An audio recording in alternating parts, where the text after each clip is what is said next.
حضرت محمد بن ابو بکر رضی اللہ تعالیٰ عنہ فرماتے ہیں، اس کو صاحب سبل الہدی والرشاد امام یوسف صالحی نے نقل فرمایا،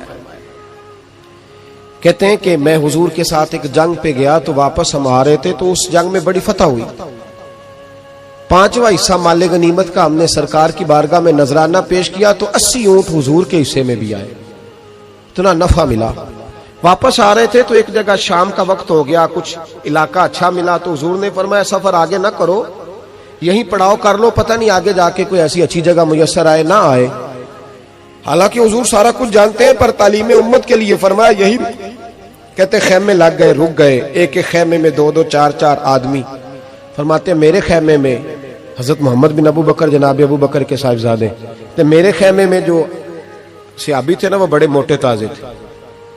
بڑے وجود ان کا، بسطۃ فی العلم والجسم، موٹے تگڑے۔ مغرب کی نماز پڑھنے ہم حضور علیہ الصلوۃ والسلام کی بارگاہ عالی مرتبت میں حاضر ہوئے، حضور کے پیچھے نماز پڑھی اقتداء میں۔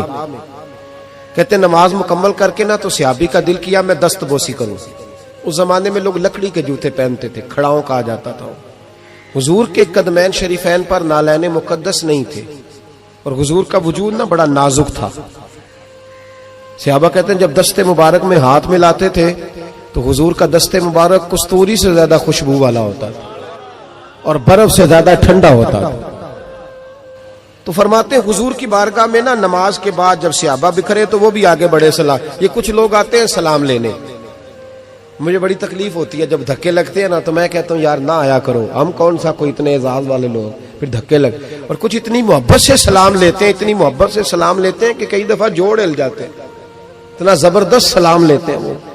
پیچھے کھڑے ہوتے ہیں تو ہاتھ کھینچ لیتے ہیں۔ اب وہ طبیعت بھی نہیں چاہتی کہ کسی کو کچھ کہا جائے، لیکن وہ بعد میں محسوس ہوتا ہے کہ یہ محبت ہوئی ہے، اور محبت میں معاملات بڑے دور نکل جاتے ہیں کئی دفعہ۔ تو محبت تو اس کا نام ہے کہ محبوب کو آسانی کس بات میں ہے، محبوب کو آسانی کس بات میں ہے، محبت اس چیز کا نام، اس چیز کا نام نہیں کہ میں کیا خواہش کر رہا ہوں محبوب وہ والی کرے، نہ وہ راضی کس بات میں ہے، میں گڈی تے ہتھ ڈور سجن دے وہ جنج رکھے اونج رہنا ہے، واجب نہیں جے وچ شریعت مندہ خصم نو کہنا۔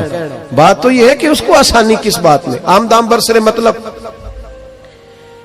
وہ سلام لینے کے لیے جب آگے بڑھے نا تو جوش میں دوڑ کے آگے بڑھے، حضور کے دستے مبارک کو چوما، لکڑی کے جوتے پہنے تھے، حضور کے قدم مبارک پہ جوتا نہیں تھا، انہوں نے اپنے پیر سے حضور کا پیر دبا دیا۔ توجہ ہے میری بات پر؟ یہ باٹا کے جوتے پہننے والا جب کسی کا پیر دباتا ہے نا اور بندہ بھی تگڑا ہو تو ایک دفعہ سمجھ آتی ہے کہ کسی نے پیر دبایا ہے۔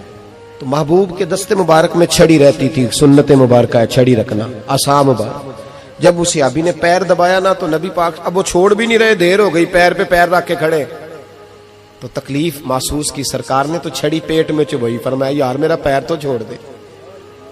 اب وہ پیچھے ہٹے تو بڑے پریشان ہوئے کہ یہ مجھ سے کیا ہو گیا،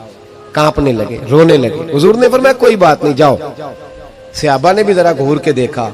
محبوب نیچے بیٹھ گئے، اپنا قدم مبارک دبایا۔